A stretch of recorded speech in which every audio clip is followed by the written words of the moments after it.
most horror movie survival guides are completely useless after you find out your foster mom turns out to be Sally Hawkins, planning to drown you so a demon child can vomit her dead child's soul into your mouth. Well, I've analyzed every death and escape in Bring Her Back, and honestly, there's only one survival tactic that'll actually work. There's only one way to survive this movie, but it's so specific and weird that you'll have to wait until the end to find out what saved Piper's life when everything else failed. But in order to do that, you need to look out for the red flags. So, Laura shows up and introduces Andy and Piper to her dog, which is a dead dog. It's a taxidermy dog that she still talks to like it's alive. Now look, people grieve pets differently, but when your new mom has full-on conversations with the corpse, that's not grief, that's practice, and a sign that she doesn't really take death seriously. Red flag number 2, Laura loves Piper and hates Andy. This isn't step-parent adjustment issues. This is one of you is useful, one of you isn't energy. Andy's the witness, Piper's the target. Red flag number 3, Laura tells Andy it's totally normal to kiss dead people at funerals. Then she secretly cuts hair off his dad's corpse like she's collecting ingredients, which, spoiler alert, she is. And here's the thing about gaslighting. It works because you want to believe adults know what they're talking about. Maybe kissing dead people is normal, and I'm the weird one.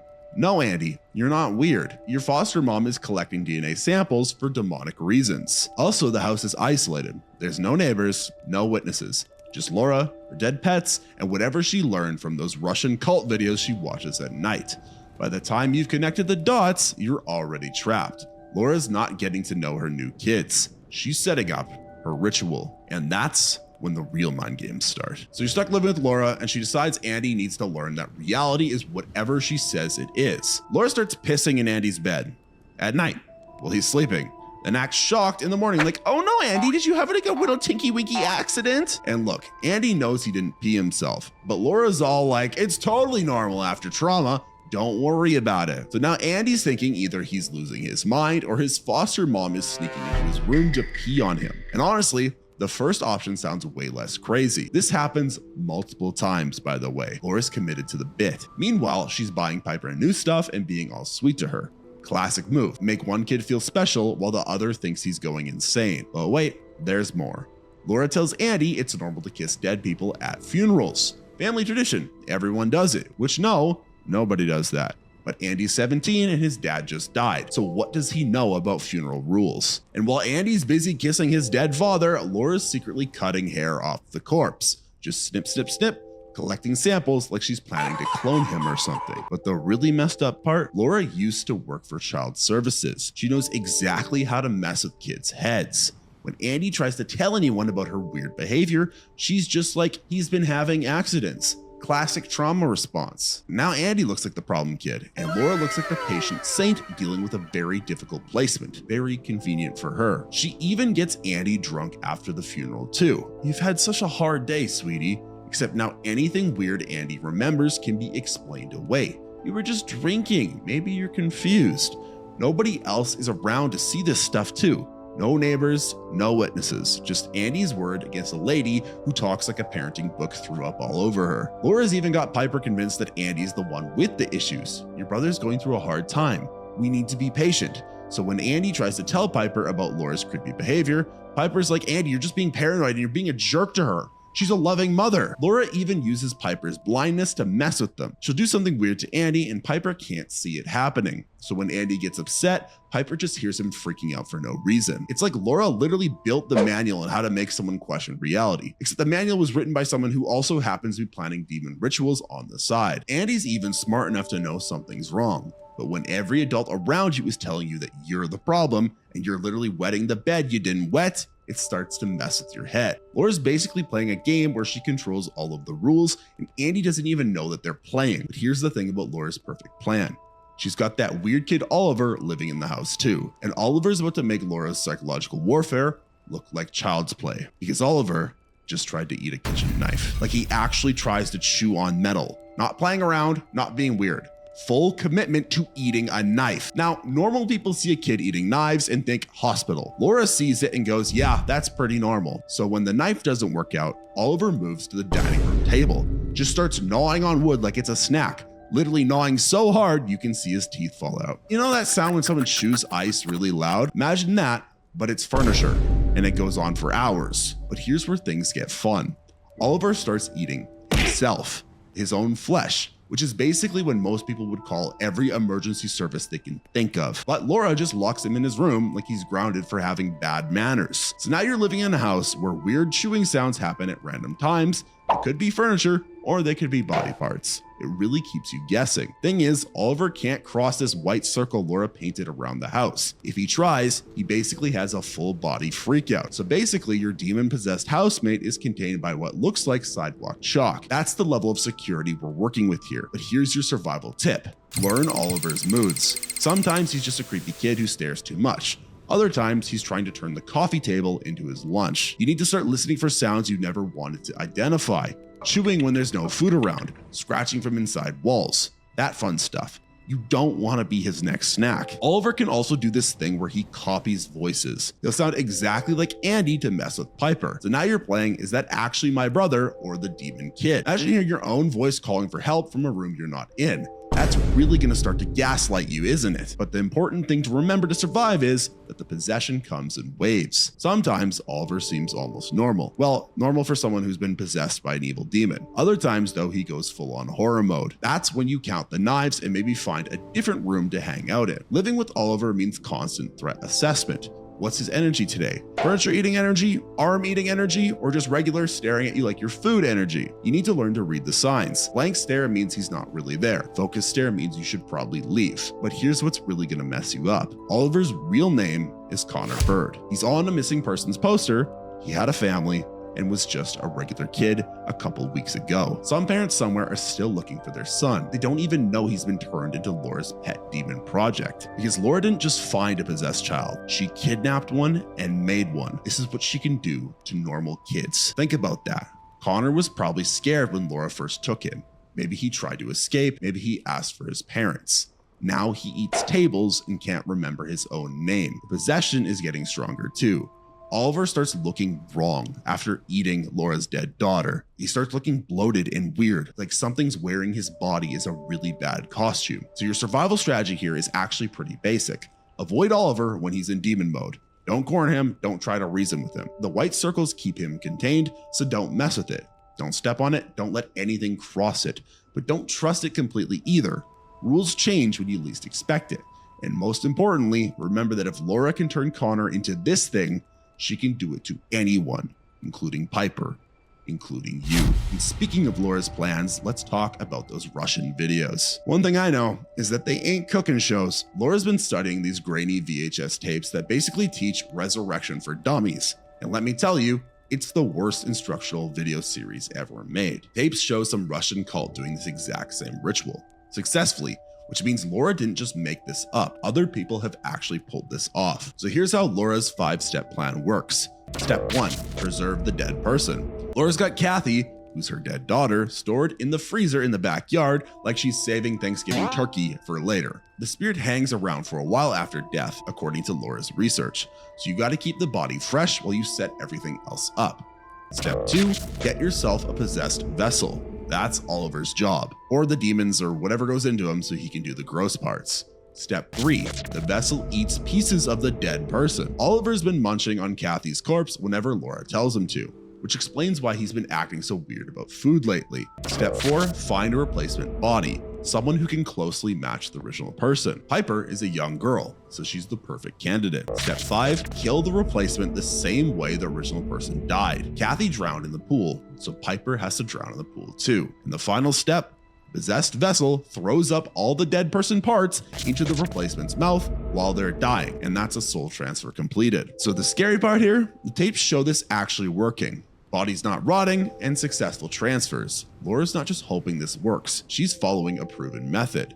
But here's where you can mess with Laura's plan to survive. Every step depends on the previous step working perfectly. Break any link in the chain and the whole thing falls apart. You could destroy the tapes. There's no instructions, and then there'd be no ritual. Of course, Laura's probably memorized them by now, so maybe not the best option. You could mess with Kathy's body. It's hard to do a soul transfer when your main ingredient is compromised, but getting to that room without Laura noticing is basically impossible. You could disrupt Oliver's possession. The white circle keeps him contained, but if you could get him outside it, the demon might leave. Of course, then you're dealing with a traumatized kid who's been eating corpses.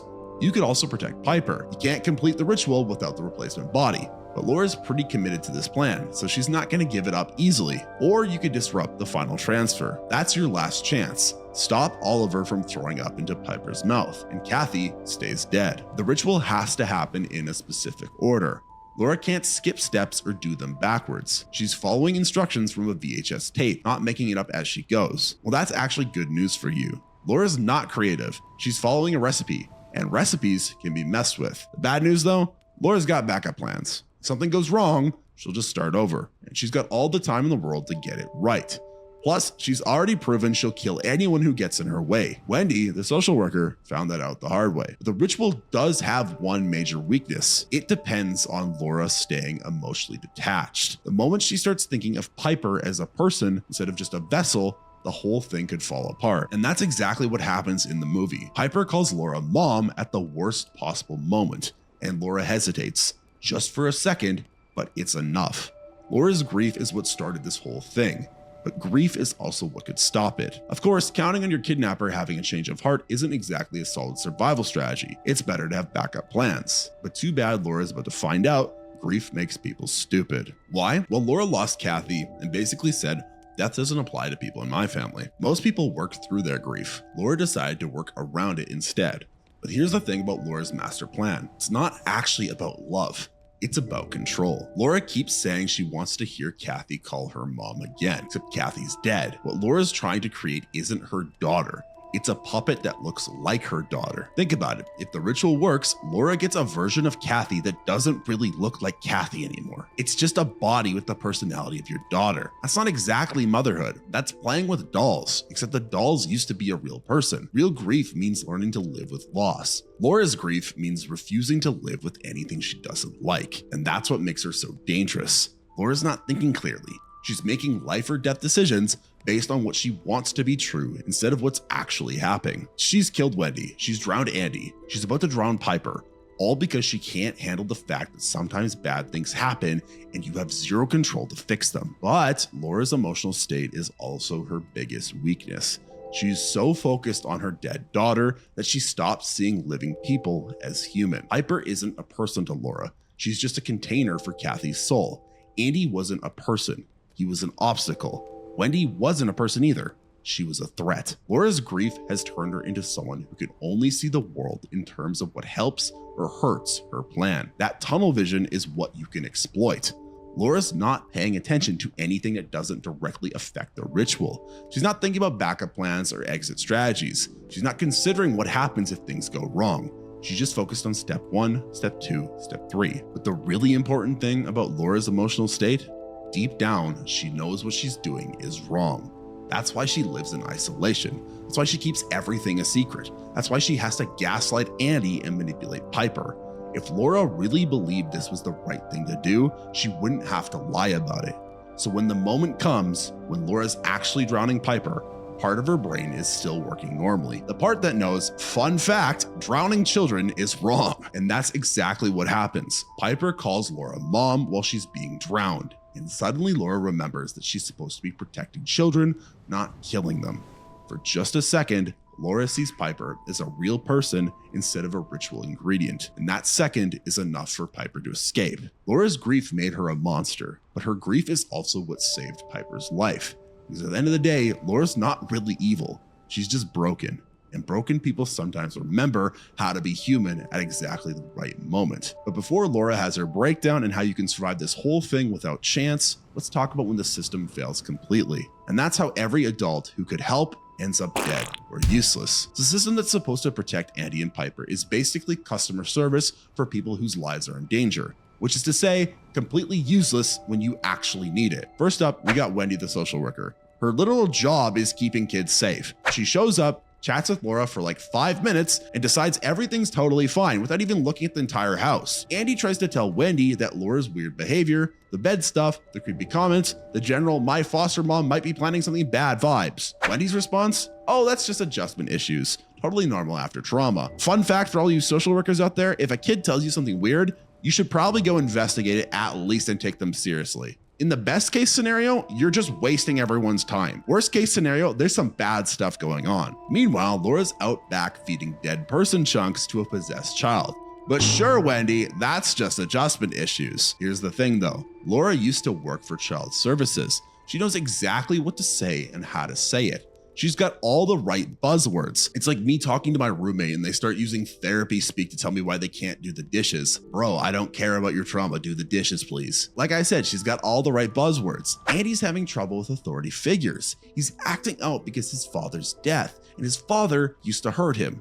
Piper's adjusting much better because she's more resilient. Laura talks like she stepped out of a social worker's textbook, and Wendy eats it up because Laura's speaking her language. Andy's just a 17-year-old kid trying to explain that something feels wrong. Laura is a professional who sounds like she knows what she's talking about. Guess who Wendy believes?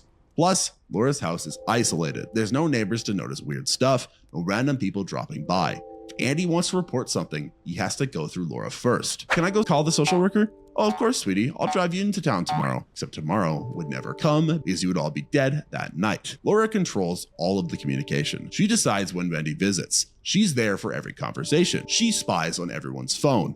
Andy never gets a chance to talk to Wendy alone. And then when Andy finally does convince Wendy to come check things out, Laura just kills her.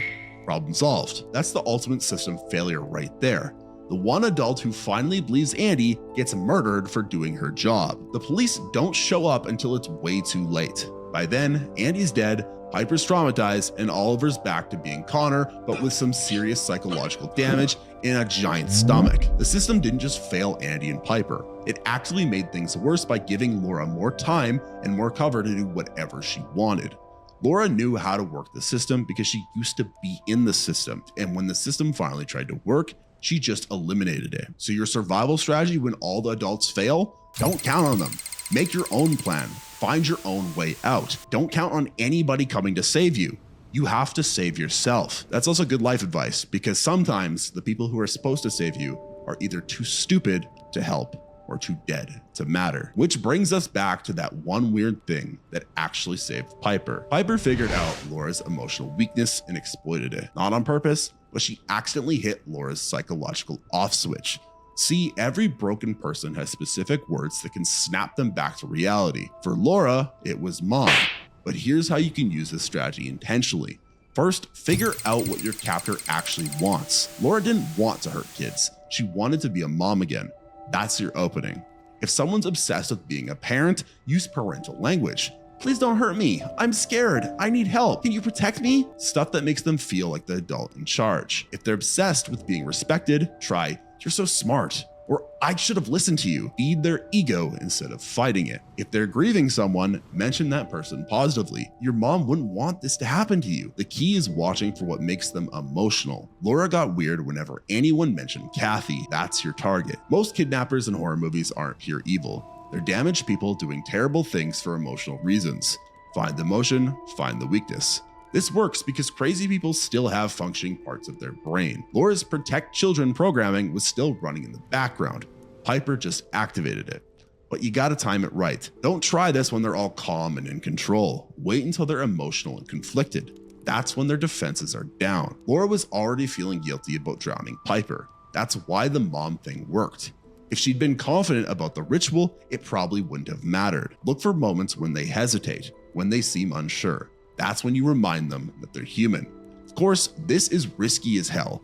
Get it wrong and you might just make them angrier. But when you're about to die anyway, psychological warfare beats physical fighting. The other trick is staying calm while you do it. Piper wasn't screaming or begging. She just said mom like she meant it. That's what sold it. It probably was real. Out of just a habit of a kid in trouble, she called out for her mom. Panic makes people defensive. Calm desperation makes them think. And here's the weird part. This strategy works better on smart kidnappers than stupid ones. Smart people know what they're doing is wrong. Stupid people might not care or even understand. Laura knew drowning kids was evil. She just convinced herself that this was different, that her own daughter mattered more than the lives of these kids. Piper reminded her it wasn't different. Laura's brain literally went, oh, I'm the bad guy here. So if you're ever trapped by someone's grief-fueled revenge fantasy, don't try to logic your way out. Try to emotion your way out instead. Find what they're really trying to get back, then give them a version of it that doesn't involve murdering you. It's basically therapeutic manipulation, except the therapy is, please don't kill me, and the manipulation is, remember you're not actually a monster. So if you do call that manipulation, I don't know. I think that's just offending yourself. Of course, we got to be honest about your actual chances here. If you ever find yourself in Piper and Andy's exact situation, you're probably screwed. Like, really screwed. This isn't how to survive a zombie apocalypse where you can stockpile canned food and learn to use a crossbow. This is how to survive Sally Hawkins having a mental breakdown while operating a demon ritual. And that's not exactly something they cover in high school health class. Most of the advice I just gave you is basically useless in real life. Real kidnappers don't follow horror movie rules. They don't have convenient emotional weak spots you can exploit. They don't keep possessed children as pets. Real bad people are usually just boring and awful, not elaborate and supernatural. But here's what Bring Her Back can actually teach us. Sometimes the scariest monsters are just broken people who can't handle loss. Laura wasn't born evil. She was just a mom who lost her kid, decided reality was optional. That's the real horror. How normal people can become monsters when grief breaks their brain. And sometimes the people who are supposed to protect you are either too dumb to help or too dead to matter. The system fails all the time, just usually not this dramatically. So what's the actual survival lesson here? Trust your gut when adults start acting weird. Don't ignore red flags because you want to be polite. And if someone starts collecting hair from dead bodies and keeps mysterious videos around, maybe that's your cue to start planning an exit strategy. Look, most foster parents aren't planning demon rituals. Most social workers aren't getting murdered by their clients. Most weird kids aren't possessed by demons. They just like anime. But some people just really are terrible at their jobs. And some grief really does make people dangerous. That's all Bring Her Back is. It takes these everyday normal failures and cranks them up to 11. And that's how to survive Bring Her Back. I loved seeing this movie. I thought this was one of the best horror movies I've seen in the last year. Let me know in the comments what you think of this movie if you've seen it, and let me know how you think you would survive if you were in this situation. And like the video and subscribe to the channel because it helps me know that you guys want more videos just like this. And if you like this video, then you should watch this one on screen because it's just as good.